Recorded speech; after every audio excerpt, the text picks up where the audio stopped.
President Biden criticized the Republican governors of Florida, Texas, and Arizona, who've sent nearly 12,000 migrants to Democratic strongholds in the past 5 months. Instead of working with us on solutions, Republicans are playing politics with human beings, using them as props. What they're doing is simply wrong. It's un-American. It's reckless. Florida Republican Governor Ron DeSantis, who organized the migrant flights from Texas to Martha's Vineyard using a $12 million fund, defended his actions. They already bust them out. They're gone. They said we want everyone. No one's illegal, and they're gone within 48 hours. Here on Cape Cod, it's not clear just how long the migrants will stay on this military base.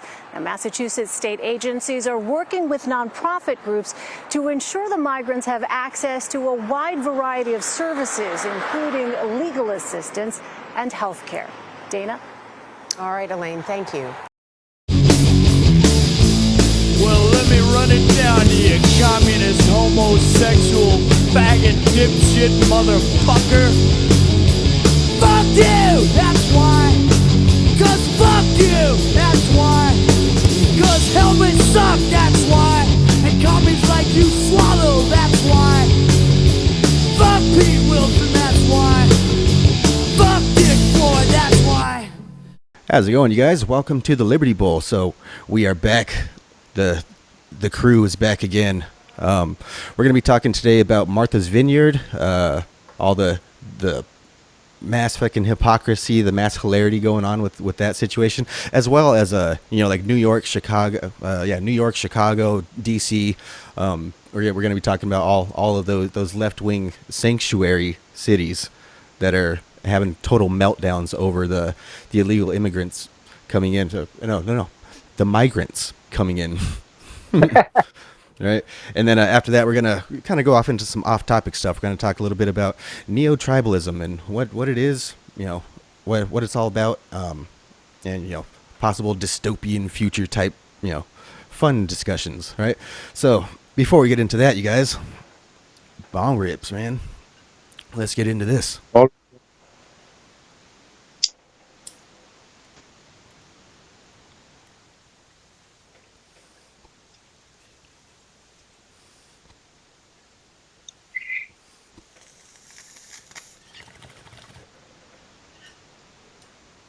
Good. Yeah. So if you guys are not already checking out the Liberty Swine channel, definitely go ahead and subscribe to the Liberty Swine channel. He actually just did a video on this exact subject the other day, so we'll go ahead and let you start with what's going on with all that. Well, obviously, you got some red state governors that are sick of living the hellscape of liberal policies of open borders, and you're a racist xenophobe if you don't let foreign hordes pour through the country at a time when inflation's at sky high rates, and everything costs a friggin' fortune, right? We got to deal with housing across the country, especially here in Arizona. We're seeing 3-bedroom ranch style homes going for hundreds of thousands of dollars. And more people to house and feed definitely aren't helping the situation. So obviously they decided to bust them up and send them on over to those so-called sanctuary cities, man. Right. And then you got people on the left-hand side coming out like, oh, this is practically human trafficking. Like, no, they are already in here. What you guys are doing by just fucking, all right, everybody come on in, that is human trafficking. Like DeSantis said, dude, we don't welcome illegal immigrants in these are not sanctuary cities. Arizona, Florida, Texas, these are not sanctuary cities, sanctuary states. So we can't fucking send them back, so we're just going to go ahead and send them to a sanctuary city. It makes sense, doesn't it? But they want to make it seem like this is human trafficking. Technically, yes, like you said in your video, they are. It is a political ploy, but it makes sense, and it's got a good effect of basically like, this is what you guys say is okay. So now that it's on your front doorstep, now all of a sudden it's not, And you hate to I don't want to plagiarize here, but like Dan Boninos likes to say, it's new rules, man, and it's kind of just abiding by the left's rules as far as the political ploy goes. I mean, they've used it as a political ploy for years to bash you over the head and call you racist and redneck xenophobe. Yep. Yep. And then now, like, who is it? Fucking Mayor Eric Adams. Fucking I forget the mayor of DC, but they're both calling for National Guard help. They try, like, it's a state of emergency, Like, literally, that's you guys' fucking slogans. Send them on over. Like, so yeah, we don't care. We're humanitarians here. We got the signs on our front lawns.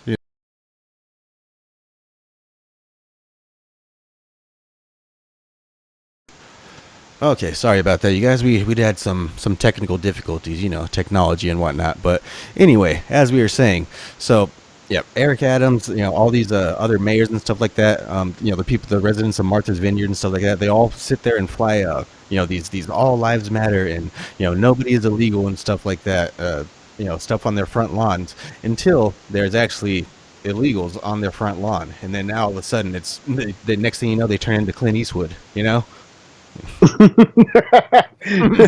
Yeah, for sure, man. It's definitely I don't know if you've seen one of the clips that I found I had in there. It's where it's like a warm welcome. At first they're like, oh, Yeah. you guys, yada yada, and then it's like 3 hours later, and they're like, you guys are getting on the bus. You're superheroes. We'll smell you later.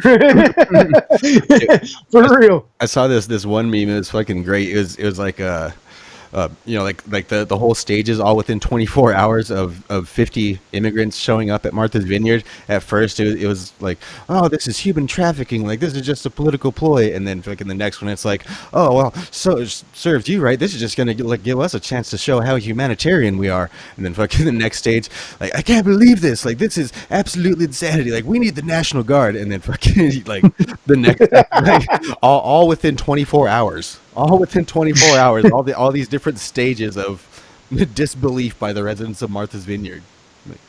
It's hilarity when you hear like them interview some of the immigrants, and they're telling you how this is like paradise. They're thankful to be here, yada yada. And then what do? They send them off to go stay at a military base. Right.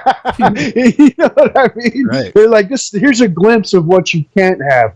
Then I'll go on now. Get Right.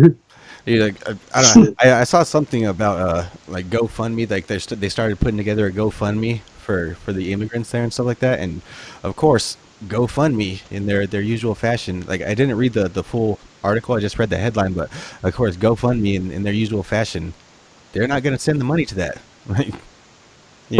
Just like they did with the truckers in Canada, they're doing the same thing. Like I said, I didn't read the full article, so I could be completely wrong on most of this. But I mean, it seemed like people were trying to send them money, so that way they they could get the things they need on Martha's Vineyard, and so that way they could live on Martha's Vineyard. And it seems like nope, shut it down. Man, it's amazing that people even still use that platform, man. GoFundMe, fuck that. Right. They're go fund them and their cronies. You know what I mean? Yep. Yeah, dude, it's complete fucking. I mean, if like I said, if we didn't already figure that out from with the Canadian truck drivers, then yeah, I mean, just a continuous bowing down to the left wing agenda, and again, for sure. And again, yeah, it's whatever, as the objectivists will even say, like, oh, it's a private company, they could do what they want, Granted, like they're supposed to be, their function is to, collect money from the public and give it to a certain thing, but I don't know. Did you recently see the Steven Crowder episode that he did some stuff with Alex Jones? Yeah. Yep. The anti-libertarian message. Yep. Man, yep. I actually feel that, like how you just said, it's a private company. That's the libertarian stance as well. Yeah. But when the private company is an arm of the government, that no longer stands, man. Right. I mean, yeah, exactly like you said. It's no longer really private when it's become the public square. When every president is required to have an account on these platforms, just so that way they could speak to the public, because it's not like they could do like public service announcements anymore. It's not like they could just take over everyone's TVs.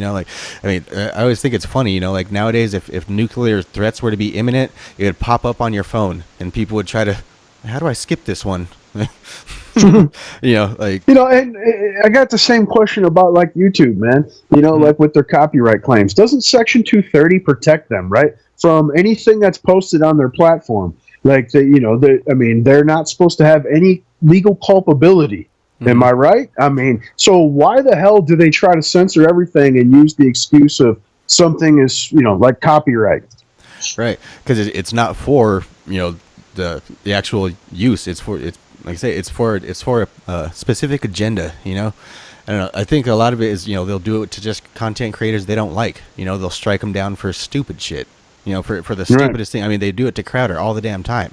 They did it to Crowder just recently for Kerry Lake's remarks on his show, and it's again, he didn't say it. It's somebody's opinion that came on their show, and so I don't know. Just I think it's like I say, it's an agenda that they have, and it's just them trying to strike down the people that they don't like. They're trying to find any reason to strike down the people they don't like, and I don't know. I guess whatever, it's their prerogative. That's why I always say follow us on Alt Tech, people. Definitely follow us on Alt Tech. Very important. Because you never know when they're gonna start removing us, and it's also just good because it helps grow a like-minded audience, I think. Because a lot of these people on Alt Tech are on Alt Tech for a reason. For sure. And I definitely want to pump that BitChute, man. That's right. Where it's at. That's where you're going to get views. That's where you're going to get interaction for your content.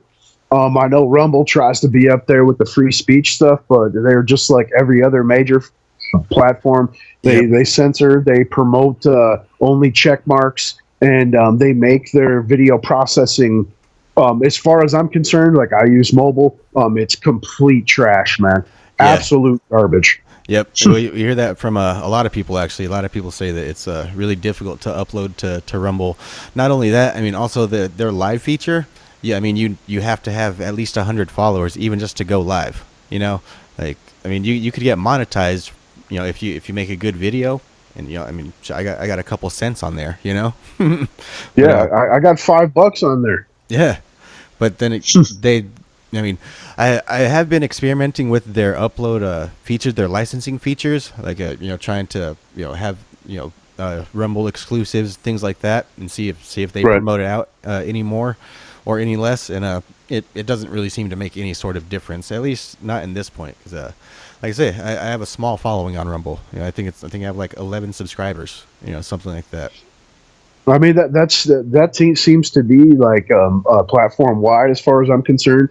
They just promote the larger content creators, and like we've spoken in the past, if you don't already have a following on YouTube, you can't get a following on Rumble because you got to be on YouTube telling people, "Hey, follow me on Rumble." Right. You know what I mean? Right. Exactly, man. So that's why the people like Stick and Salty, like they're whatever. Everybody, let's go to Rumble, and it's it works for them. But I recently started uploading on Odyssey as well. Have you tried uploading to Odyssey yet?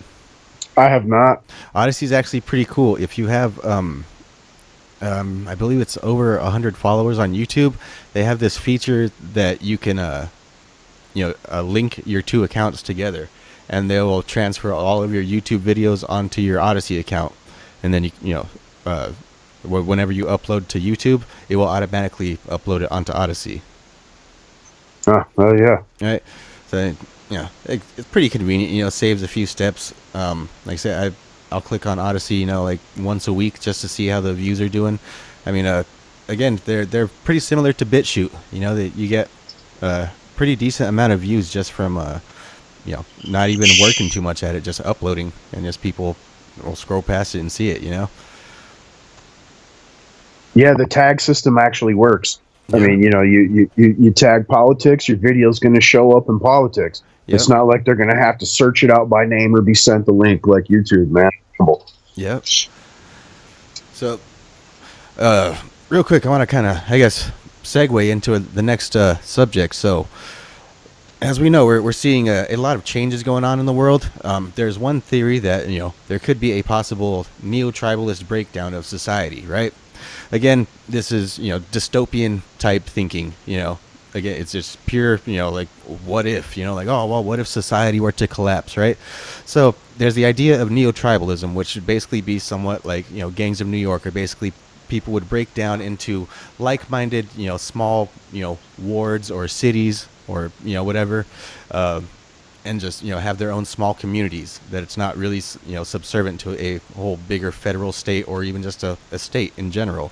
And so my question, in kind of a hypothetical, just neo-tribalist world, what type of society would you like to live in, and or run? What you could either live in the society, you could either run the society. Of course there would be access to trade with other outside communities, things like that. But ultimately, if you were to run a small tribe, roughly about the size of a small city, maybe 50,000 people or something like that, how would your society function? Well, I mean, obviously, it's like a balkanization on a minor scale. And, you want to still obviously function like you do every day. I mean, who wants to change the way they live, right? So, I mean, obviously, you're going to have guys that you consider or train for like security purposes and whatnot. But then also you're going to have your providers, your builders. I mean, that's your most obvious. But as far as the society overall, I mean, I would like to run it as in my idea of libertarianism, which is, free trade. You basically do what the hell you want as long as you don't take from or hurt other people. And, trade with all the other outer communities, and no political entanglements. Right. So essentially kind of essentially what America was designed to be, right? Yeah. Yep, just for sure. Free markets, free nation. So, of course, military power in a neo-tribalist world of small, individual tribes and states. How important do you think a military power would be? I mean, go ahead. They're obviously pretty important. You know what I mean? Yeah. I mean, without defense, you're not going to have shit. Eventually, someone's going to try to take it, or they're going to take it. Right. Do you think? All right. So let's think hypothetical, right? In a neo-tribalist world, of course, I doubt there'd be any sort of nuclear programs. Of course, so of course you would need more armed, trained, militia, people that are ready for hand-to-hand combat, like the olden days and stuff like that. Explosives probably wouldn't be too big of a thing, because of course in a neo-tribalist place, like if I'm beefing with this state or this tribe just next door to me, and I fucking send off a explosion that's going to blow up them in the next 3 counties over, well, those next 3 counties over, they're probably not going to like me very much, so I believe large explosive type weaponry is going to be kind of removed, especially if you're trying to invade another place and take their resources or something like that, because if you set off enough bombs, well, there's not going to be any resources to take, then it's just just fighting for the sake of fighting. So honestly, I think it's going to be it would ultimately kind of help the planet not so much the planet, more or less just human survival, in the fact that it wouldn't be more nations warring against nation. It'd be more or less kind of like the Hatfields versus the McCoys in type of scenarios. So I mean, of course, you don't want to see the breakdown of fucking nations, things like that. But like I say, hypothetical, neo-tribalist future, I believe that's what it'd be, more like, where I don't think you would need so much of a military spending and a military presence as much as you would need just highly trained military presence. A smaller, highly, kind of like the 300 Spartans type thing. Yeah, for sure. And and obviously borders, perimeter is going to be an issue. Oh, yeah. I mean, it's gonna stretch you thin, and I definitely think it'd be a rough adjustment for any society to devolve into. But you think there's still going to be definitely a manufacturing as far as weapons go are concerned, because of obviously some of these areas are going to fall in states where, you know, they have heavy manufacturing and of weapons and whatnot. So, you know, you're going to want to be making some friends. Right. I mean, trade would be absolutely necessary. I mean, especially for a place like here in the desert, you know. I mean, yeah, we could wall ourselves off, but we're gonna, you know, die of thirst like that, you know. So we would need, of course, a steady trade with a, you know, a good partner that has access to a fresh water supply, or, you know, even water processing plants. You know, like essentially we would need to make friends with, you know, like Nevada, or, you know, California, or, you know, somewhere that has you know, rivers, streams, things like that. You know, as opposed to Now, my question about that is like, you're using Arizona as the example. Like, what do you think, as far as, you know, our state is concerned? What could we provide to other states? Not right. Not I much. mean, you know, for the trade, you know? Other than, you know, like materials, you know, like copper, of course, our main you know, source of trade now. But of course, you know, what good is that going to be in a, you know, you know? But essentially, think of like maybe a nuclear war broke out, and, you know, maybe like 75% of the planet is now uninhabitable, you know, and that's why, you know, we're all stuck to this fucking place, and that's why, you know, there's just small tribes around of, you know, all different ideologies, things like that, you know, like, oh, those, you know, the people in California, they're still a bunch of communists, you know, while the people in Arizona are, you know, still just a bunch of copper miners and things like that, you know. So yeah, ultimately the desert definitely would not be a good place to be trying to build your tribe. You would probably need a tribe of hardened men, you know, people that are going to be able to travel to these other tribes and, you know, not take no for an answer, you know. Yeah, some real rough nomads, man, for sure. Right. You know, obviously, if nuclear, you know, fallout did happen, it'd be hard to do any kind of traveling as well. I mean, it's going to be hard to get away from the area you're in. I mean, so if you're not already adapted, man, you're probably gonna fucking die. Right. You know what I'm saying? And I mean, not only that, there's also the whole xenophobic factor. You know, it'd be a common thing, you know, to not want outsiders in your tribe. You know, I mean, that's the way that it's always really kind of been, until the whole American idea of, you know, just be a melting pot, everybody come in, you know, like everybody, let's take all of your ideas. I'm like, oh, you guys are saving communism, come over here and come run for governor, you know, like that American ideal. Which, don't get me wrong, I fucking love America, you know, but, you know, a lot of we have obvious holes that could be poked in our society, you know. We have obvious for sure, you know, things that could be clear pitfalls that, you know, we're not very good at avoiding clearly, you know. So ultimately, I believe xenophobia would play very, very highly in, you know, in neo-tribalist type you know, society, where, like I say, you know, if the communists in California, they're not going to want, you know, to invite Donald Trump to go live in their society, you know, especially if you know, if you've been exiled from your own society, you know, if you're pretty much, you know, get out of here, you know, you can't stay here no more, you go fucking wander the deserts or something, you know, go scavenge for fucking traps, you know, and you go to one of these other places that maybe might be more, you know, open and you know, giving and stuff like that, and, you know, of course they're gonna wonder why have you been exiled from your own people, you know. for sure. I hate that word though. Xenophobe. I mean, you know, it's obviously phobe is, you know, you know, irrational fear, right. And in that scenario, I don't believe that you know, the fear of outsiders would be irrational in the least. Right. It would be the most rational thing you could possibly feel at that moment.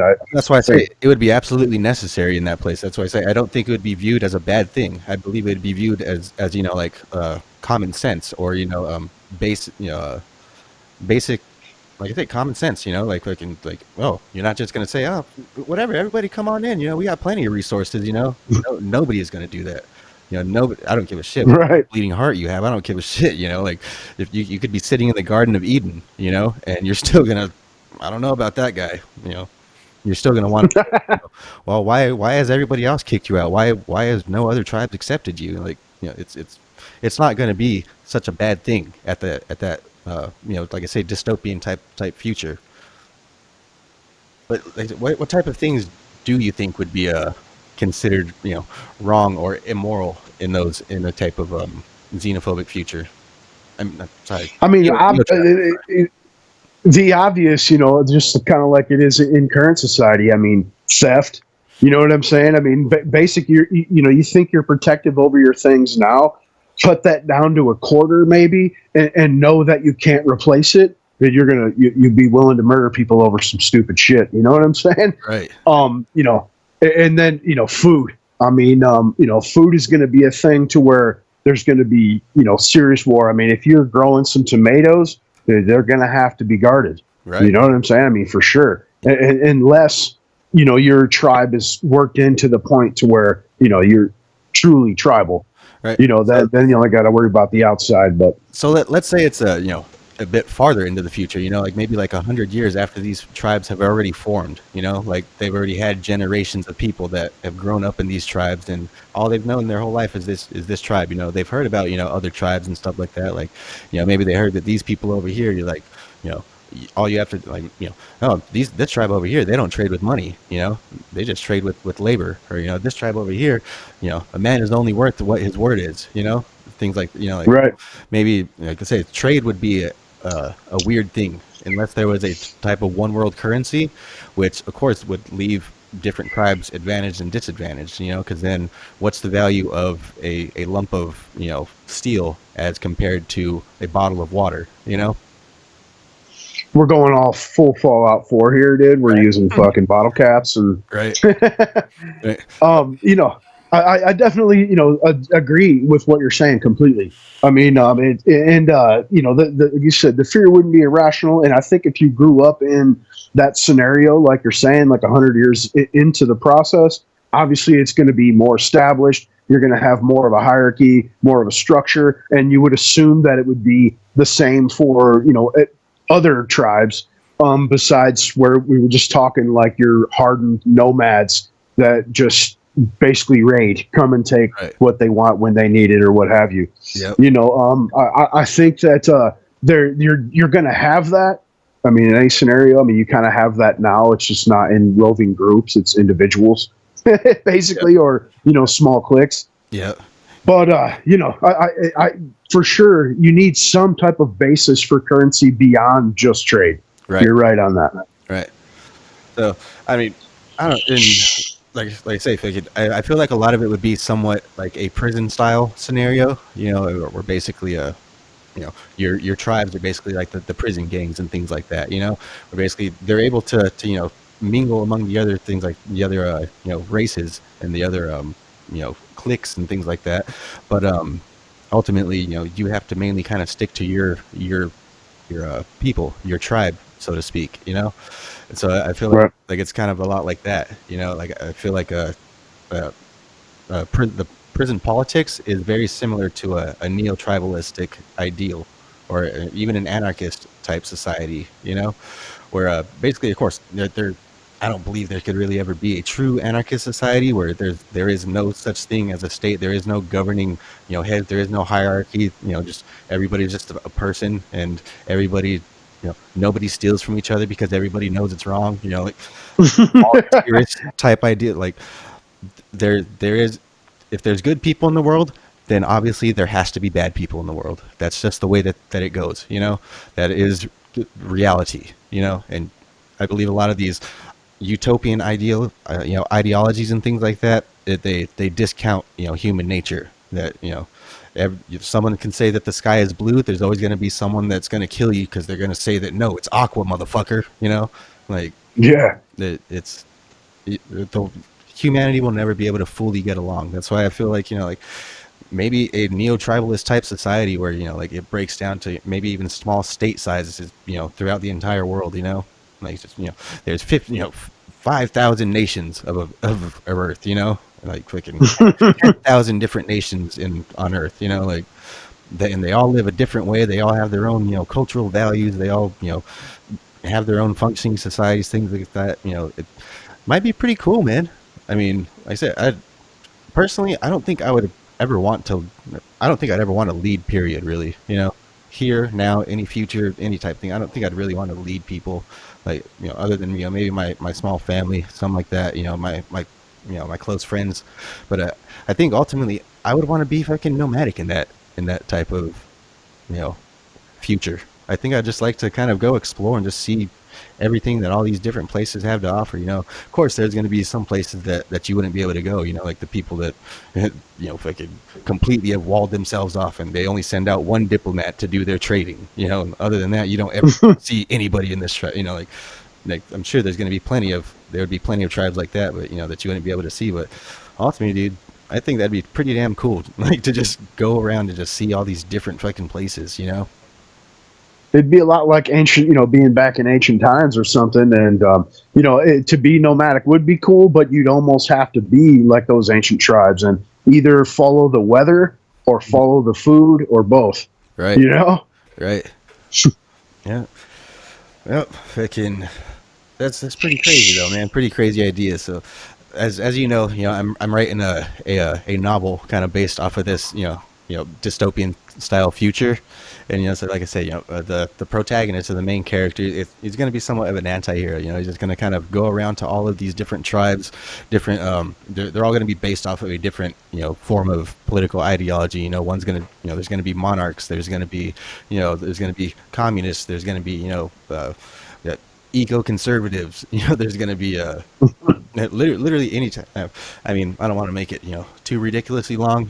I want to be able to actually get to the plot and stuff like that, so I'll probably only pick maybe like 5 of these different tribes, but or different styles of tribes, to in the storyline to explore around. But it should be pretty damn fun, man. I mean, like I said, hell yeah, especially and you can make that as extensive as you want. I mean, you could say concentrate on your 5 tribes, but then allude to the fact that there's hundreds or what have you. You know what I mean? So yep. You could do a lot with that. You could end up writing a series. You could end up writing extensions onto the story that has to do with other tribes and shit. I mean, you got something good going. Right.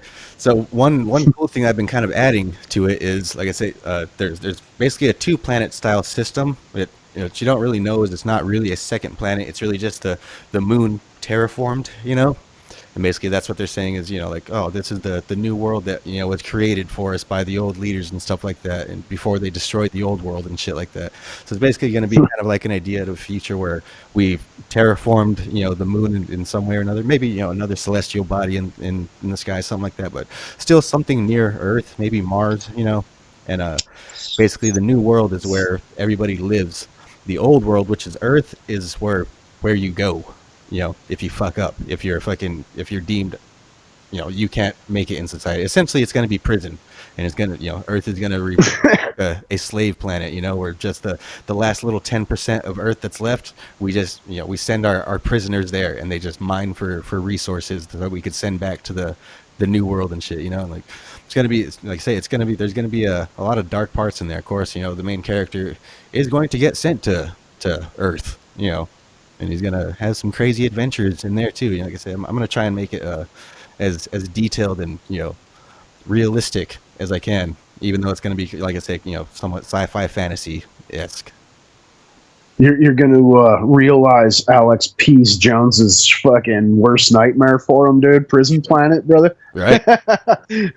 It sounds great. It sounds like something I would definitely invest my money into, man. Yeah. Yep. Started working on the first chapter, man, and it's going pretty good so far. Like I said, I've never written anything other than like essays in schools, things like that. I'll write like scripts for the show here and there. Not really scripts, but more just bullet points for me to make sure I address. And that's my first time trying to write like dialogue and narration, things like that. So I started the first chapter this weekend. I'm about 6 pages into it, and it's going pretty good so far, man. Oh yeah, it's good to hear, man. I'm excited for you, bro. Yeah. Ready to read it. So, you got anything you want to add before we wrap it on up, man? I mean, obviously, something that I was trying to get out today, man. How do you feel about the fact that the basically not only did our government come out during COVID when they thought you were locked down and preoccupied, that they do have UFO programs and they release videos and corroborated stories and whatnot. How do you feel about it? I mean, the Senate just came out and they're pushing forward with looking for unidentified flying and submersible objects, concentrating on ones that are not man-made. I don't know, man. It sounds pretty pretty dope, man. To be honest, like I say, if I can, I mean, we always knowing that there's got to be fucking life out there other than human beings, in this universe. I mean, the universe is too damn vast. It's too, I mean, even though we may have sent, huge telescopes out there, this and that type shit, we've still only explored a small percent of it. Like at least, For sure. To the fullest. So, I mean, there's no convincing me that there's nothing else out there, other than us, especially as per intelligent life, I mean, I'm sure that, intelligent life had to have developed at one of these other, galaxies or one of these other, arms of our galaxy even, way before we did, and that's why we were able to see, things in the sky, fucking people always talking about, oh, I was probed and abducted, all this and that, and so, yeah, of course, I believe that there's real shit.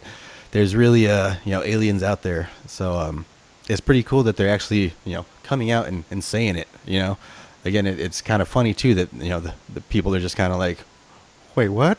But, yeah, and they still are like, this is not real or what have you. Yeah. I mean, they're basically, dedicating millions of dollars to this research privately and publicly. And, I mean, even if it's not, a scenario where you got these little green dudes, like you said, we I don't believe there's people getting probed or anything like that. Mm-hmm. But, to think that there's nothing out there and, the vastness of the universe is pretty asinine and naive, almost conceited. You know what I mean? Right. And even with the God scenario, right? If you're a believer in, a creation or a God or gods or what have you, to me, it surely doesn't disprove. It shows the power, the awesomeness, the fact that your mind can't even fathom where it comes from, where it started, anything. And you mentioned all these new photos with the new technology, being sent back. We were supposed to be looking back at the Big Bang. Yeah. And so they expected to see all this mass chaos and explosions. And they actually look back and seen fully formed planets, solar systems, and like super planets. We're talking larger than Jupiter. Yeah.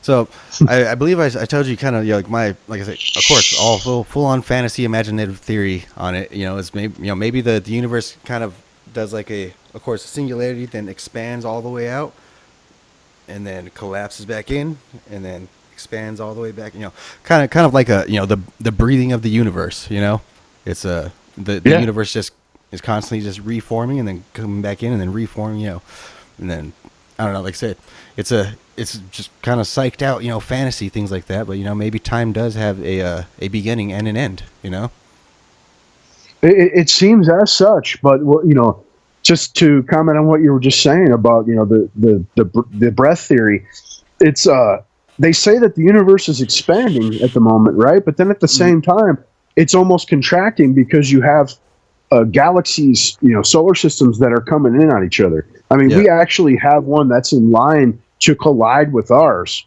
an entire solar system, but it's like, 5 million years off or, some nonsense. Right. But, the most conservative estimate for us to become, a type 2 civilization, like true galactic travel, they're talking 100,000 to 1 million years. Like, so, as per us being able to develop that type of technology, or just like as per us being able to, travel to these places? To put it in practice, you know what I mean? To be able to actually leave our galaxy, Yeah, I'd believe it, man. But I don't know. Then again, the human mind also, like the universe, seems to be expanding at a very similar, rate. Especially if you take the early 1900s and stuff like that, or like if you take even from the invention of the plane all the way up until quantum computing. At this point now, it's exponential. It's literally compounding fucking ecclesiasticisms and whatnot. Just our knowledge is expanding at an exponential rate. We're learning things a whole lot faster. I mean, there's maybe in 30 years everyone's going to be as smart as Elon Musk.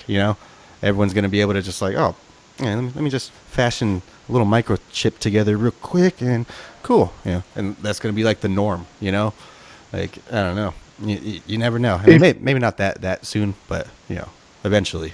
If Elon has his way, it's definitely going that route. I mean, you think Neuralink, it's going to hook up to Starlink, and you're basically going to have a satellite in your head.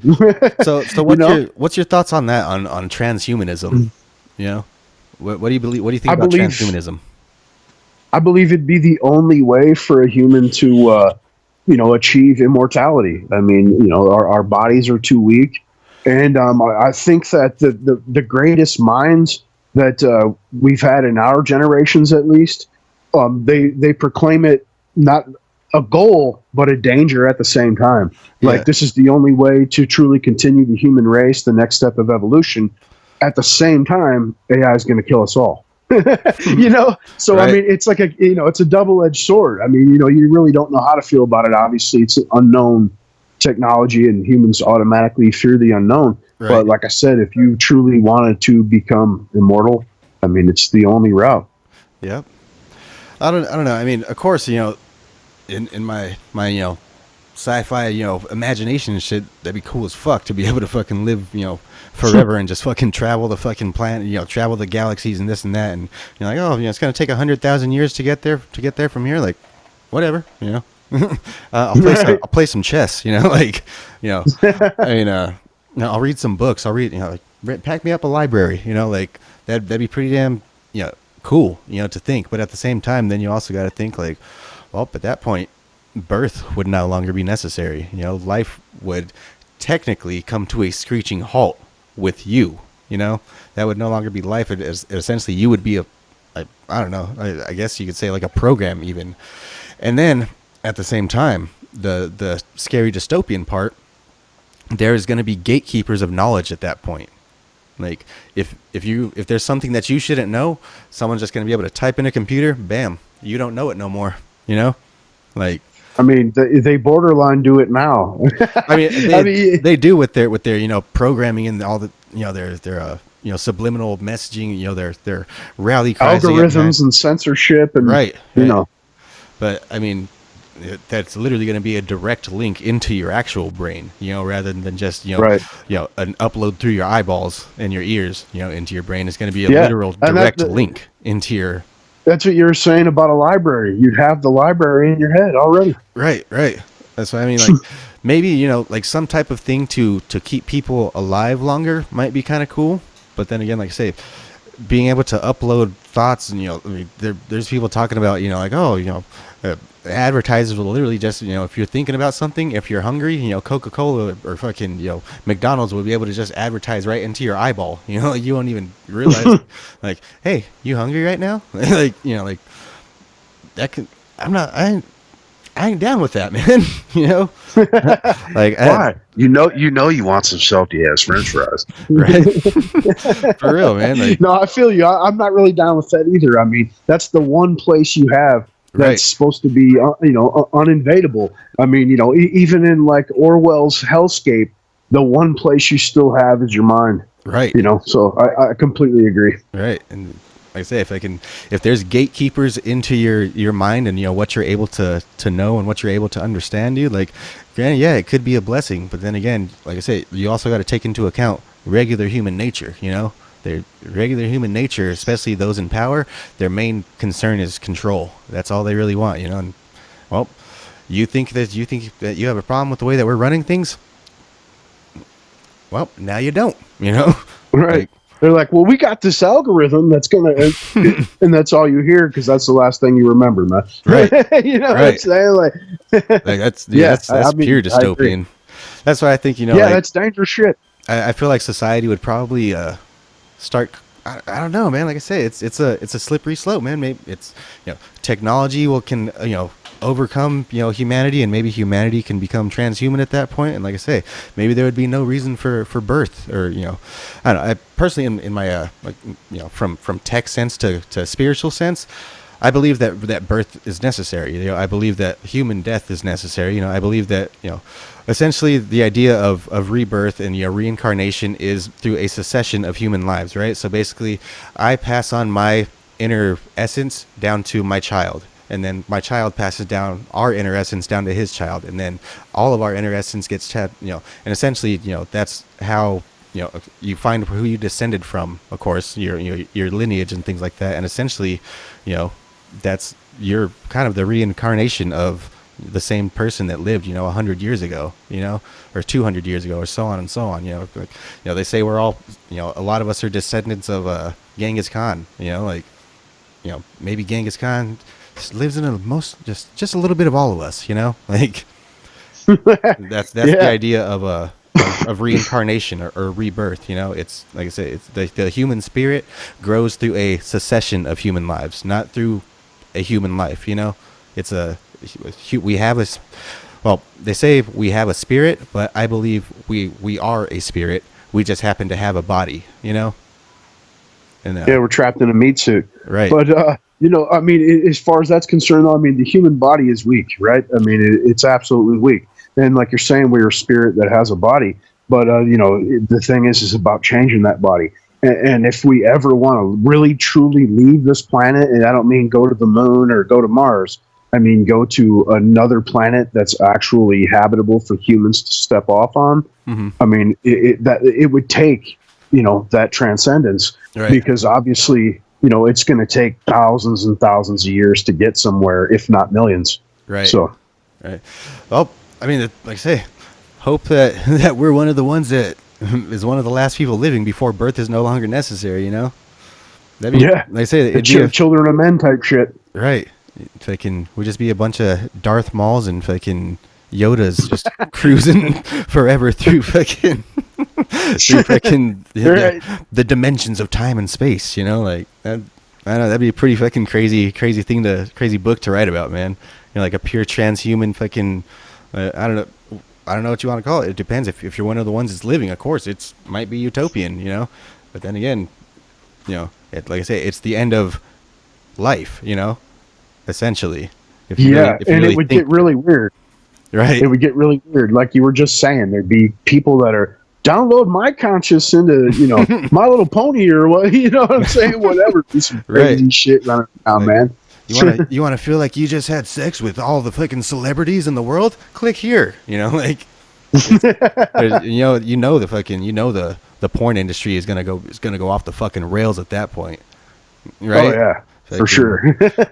People's minds are literally gonna be a walking virus. The mind virus is gonna take on new meaning. It's like the Matrix, bro. You plug in, dude, and then boom, you orgasm. I'm out of here. Right, man. Yeah, I mean 500 credits, please, sir. Please deposit. Right? It'd be a pretty crazy damn future, man. I don't know. How long do you think something like that'd be like Futurama almost, Like, what do you think? That's like another 1,000 years off or something like that? I think it's much more than that, and I think it would descend into complete shit. I think humans would just turn into gelatinous slabs. Right. You know what I mean? Like right. Nobody would want to be in reality or anything like that. It'd be for real, like the Matrix. Like you just lay in some embryonic fluid and you live a different life. Yeah, I mean, if that's life, man, I know like they say, fucking what is life without struggle? Like the meaning of life is to live your life. Like if there is no there's no struggle, if there's no if there's no struggle, there's no triumph. Like that's it. I don't know. I feel like a whole transhumanist future would completely be the end of essentially life. Yeah, it definitely would. I just think that we would be like a race of Daleks. You know what I mean? You run around and it's just different robotic type bodies, synthetic bodies, and you just continuously transfer. Oh, this one's damaged.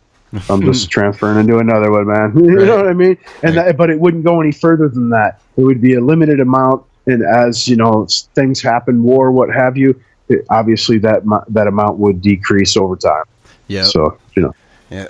Be like Rick and Morty, I forget what protocol it was, like where he just every time he dies, he just fucking transfers his consciousness into a new body that he's got hidden in the basement and shit. It's like, I'm back. That'd be some pretty crazy shit, man. Just fucking wars would be just fucking you going and killing somebody else, like there wouldn't be any nations, it'd just be the last couple people left, just constantly re-downloading their consciousness and then going back out. And, I'm going to get that motherfucker this time. He ain't going to see this one coming.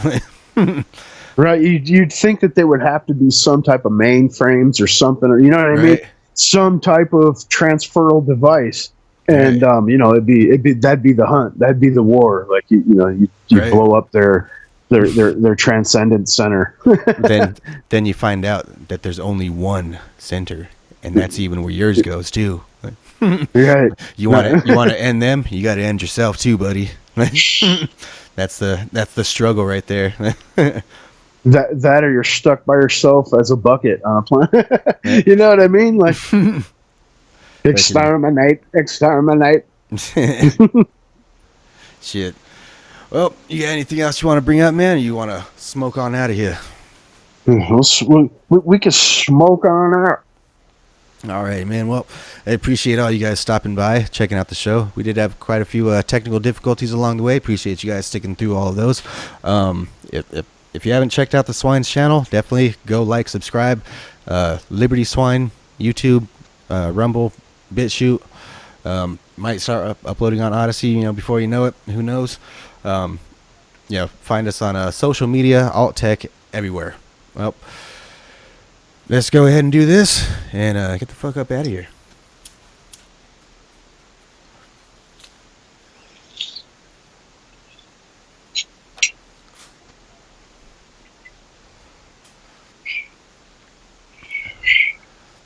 All right, man. Good. Damn good show. Hell yeah, man. Alrighty, guys. Like, subscribe, share. Fuck off. Don't forget to like and subscribe, bitch.